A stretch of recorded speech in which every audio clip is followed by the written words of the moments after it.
So I would also like to start by thanking the organizers for inviting me to this really challenging and timely kind of manifestation.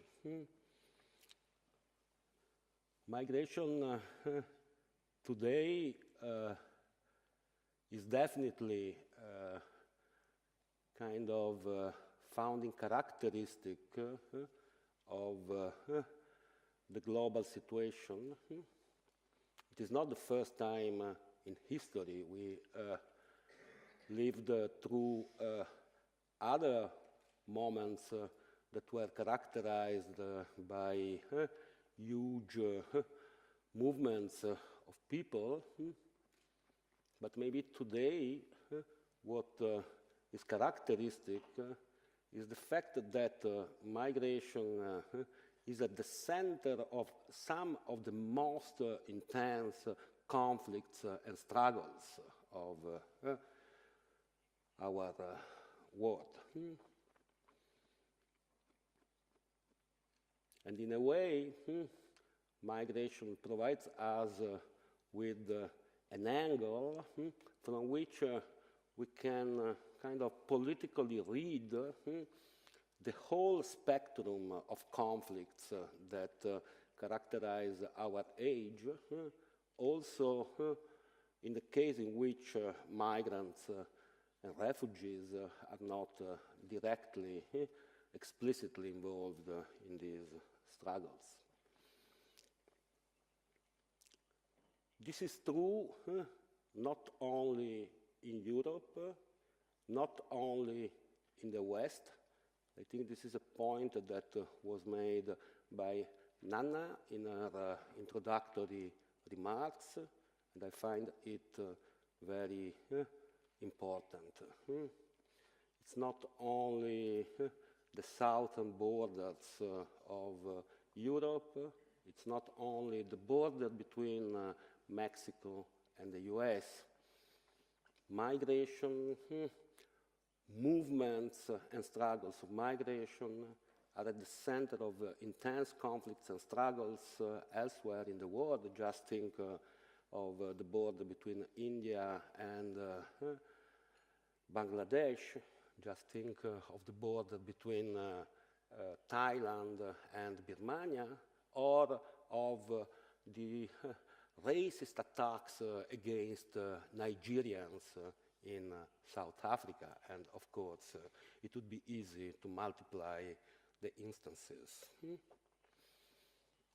So the aim of this first session about migration is to establish kind of shared terminology.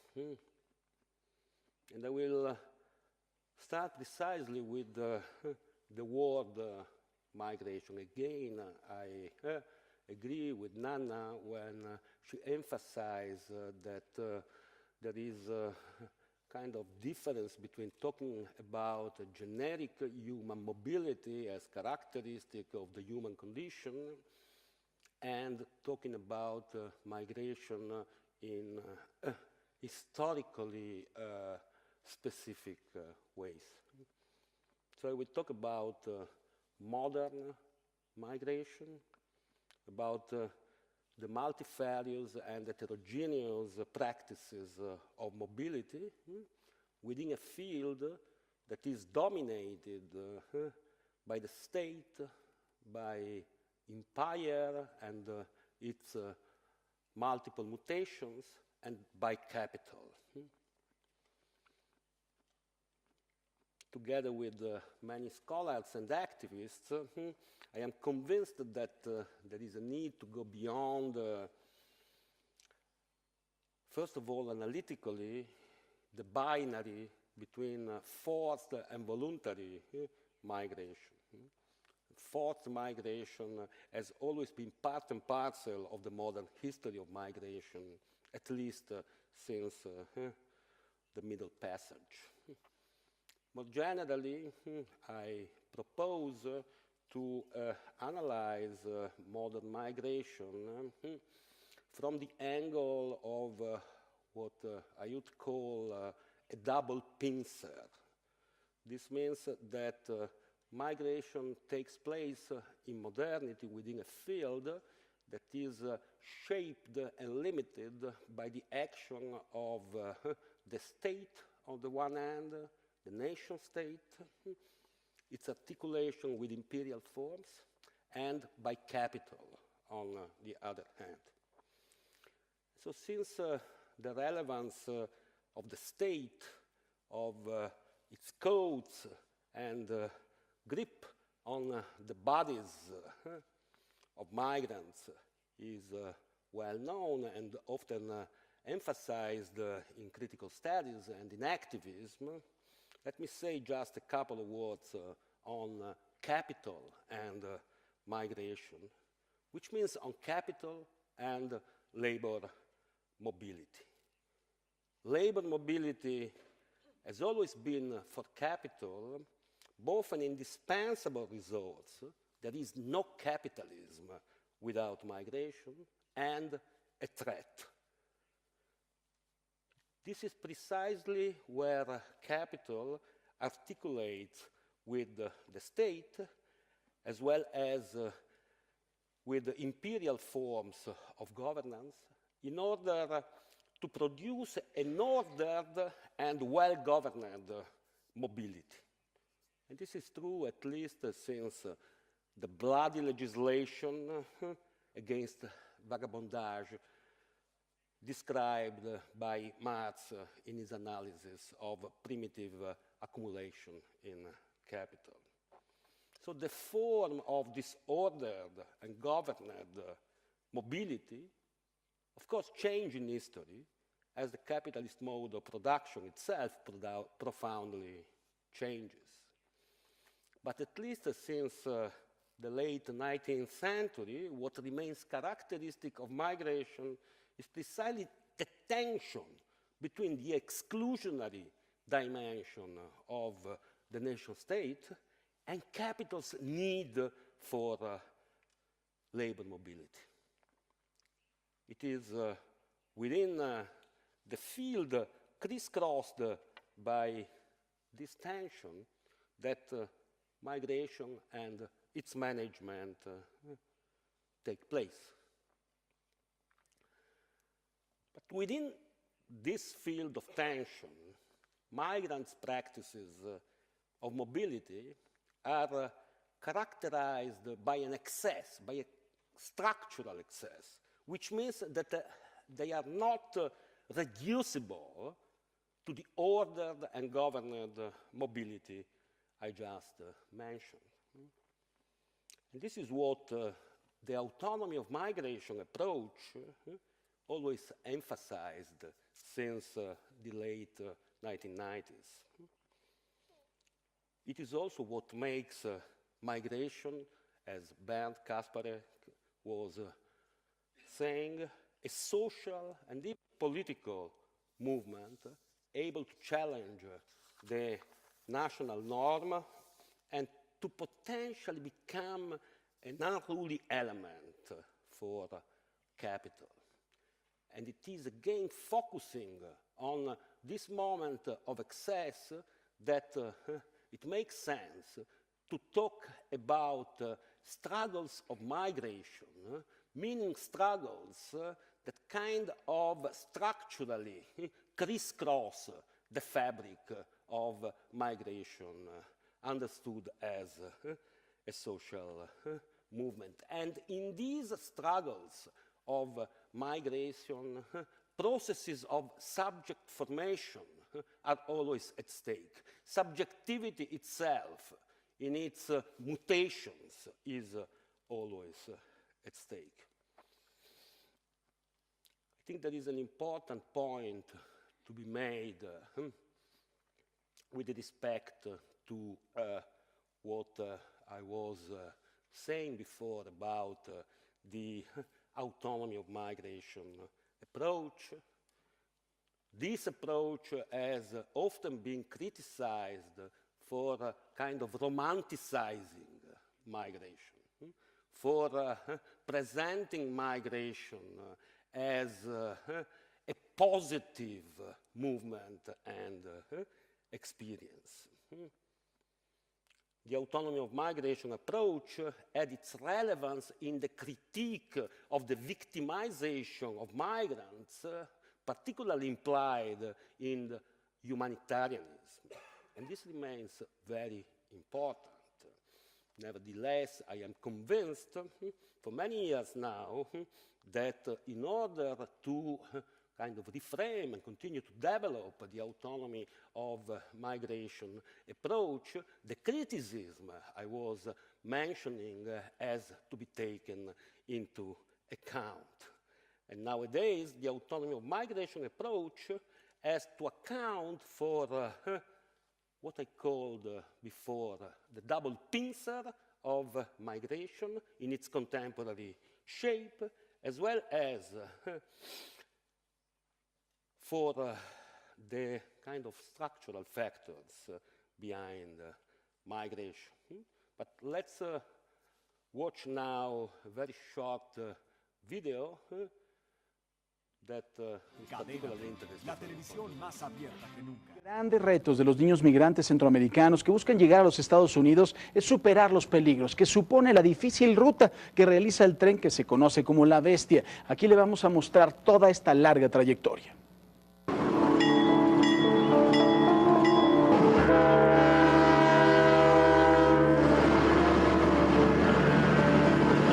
Ningún otro nombre le queda mejor a este tren carguero que entre sus fauces tritura el llamado sueño americano. Su presencia hace retumbar el suelo, para muchos sin retorno. Es el tren de la muerte, al que los migrantes llaman con una mezcla de temor y respeto, la Bestia. Arriba de su lomo no se necesitan papeles para llegar a los límites con Estados Unidos. La ruta natural es la del Golfo, más peligrosa pero mucho más corta. 1000 kilómetros desde Arriaga, Chiapas, hasta Ixtepec, Oaxaca, donde cambian de tren para seguir por Veracruz hasta llegar a Tamaulipas, en un tiempo aproximado de 10 a 15 días. Es duro el viaje por los asaltos que tenemos de las maras, por los secuestros y porque se ven muchas injusticias en el camino, como violaciones, violan a las muchachas, se suben, nos disparan, a veces nos dicen, sabes volar y te tiran del tren. Si no traes dinero para reportar, te cobran $100 de cuota. La otra ruta, la del Pacífico, también conocida como la Ruta del Infierno, tiene una extensión de más de 2.600 kilómetros pasando por Oaxaca, bordeando Veracruz y siguiendo por el Estado de México, Hidalgo, Jalisco, San Luis Potosí y zonas desérticas de Sonora y Baja California, en un tiempo aproximado de 20 a 25 días. Hablamos de la Bestia y yo siempre digo que la Bestia es el que provoca todo este crimen organizado, el descontrol, la poca seguridad. Otro de los peligros que se corren a bordo de la Bestia son los descarrilamientos. Tan solo en las últimas 4 semanas, el tren ha sufrido 6 percances. Raúl Pérez Robledo es un migrante que sobrevivió al descarrilamiento de 2 vagones que transportaban trigo en Tapanatepec, Oaxaca, hace apenas una semana. Well, I was talking about romanticization of migration. It is definitely impossible to romanticize such conditions as the ones experienced by Central American migrants on the freight train La Bestia, the Beast. This train is fairly well known among people interested in migration. This train is notorious. It leaves from the southern border of Mexico, from Chiapas, and it travels north along the Gulf of Mexico toward the US. Just to give you an idea, according to estimates, each year between 500,000 and 500,000 migrants, above all from Central America, use the train La Bestia to travel north. Murders and kidnappings, exploitation, rape, and enslavement are daily expressions of the structural violence that shape the path of migrants from the southern to the northern border of Mexico. And you are also kind of confronted along this path with several instances of complicity between narcos, drug dealers, organized drug dealers, and the state. The condition of migrants' mobility have become even more dangerous since the adoption of the Plan Frontera Sur, the southern border plan, by the Mexican government in 2014. But nevertheless, a new generation of Mexican migration scholars and activists are starting to investigate the practices of mobility of Central American migrants through Mexico from the angle of the autonomy of migration approach, precisely looking at the stubbornness of migrants, at their struggles and resistance. Investigating La Bestia sheds light on several aspects that are relevant for the understanding of contemporary migration beyond the particular context of Mexico. And let me just mention three of these aspects. The first one has to do with the mobility of the border. Mexican critical migration scholars and activists talk about a vertical border, talk about the transformation of the whole territory of Mexico into kind of borderland. And this also means the spread of conflicts, struggles, forms of domination associated with the border beyond the literal border. The second aspect is that the joint mobilities of commodities and migrants on the train La Bestia points to the relevance of logistics in contemporary migration and migration management. And just think, to give you a hint of what I mean, maybe later we can discuss about that, of the language that is used nowadays in order to reorganize, to talk about the reorganization of the border regime in Europe. Hotspots, corridors, platforms, hubs, logistical kind of words. The third aspect that we can see in a particular light looking at La Bestia is the growing relevance of what scholars used to call migration industry, which very often takes here the form of the violent intervention of illegal actors. Talking about migration industry, usually the reference is to the multifarious actors who are involved in migration management from the angle of an interest in the commercialization of migration. In Mexico, this kind of commercialization of migration takes the violent form of the intervention of organized crime. Just to conclude, I was talking before of the double pincer of migration and of the ordered and governable mobility that it aims at producing. We have several examples of this in history. Just think of the US in the early 20th century, when a huge flow of migrants, basically from Eastern and Southern Europe, which played key roles in the processes of mass industrialization, was met by a nativist backlash, or of the guest workers regime in West Germany since 1955, within which racism and refusal were key to kind of discipline migrant industrial workers. It's easy to see that such instances belong to history, of course, that both contemporary migration and migration regimes are completely different. To put it very shortly, we are confronted nowadays with turbulent migration and with processes of increasing flexibilization of economy and labor markets. But at the same time, while these processes of flexibilization foster a flexibilization of migration policies, we are also confronted with Donald Trump.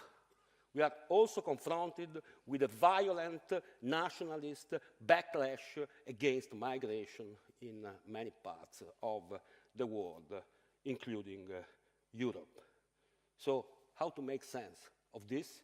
I think this is a good question. I leave it open for our discussion in these 2 days. Thank you very much.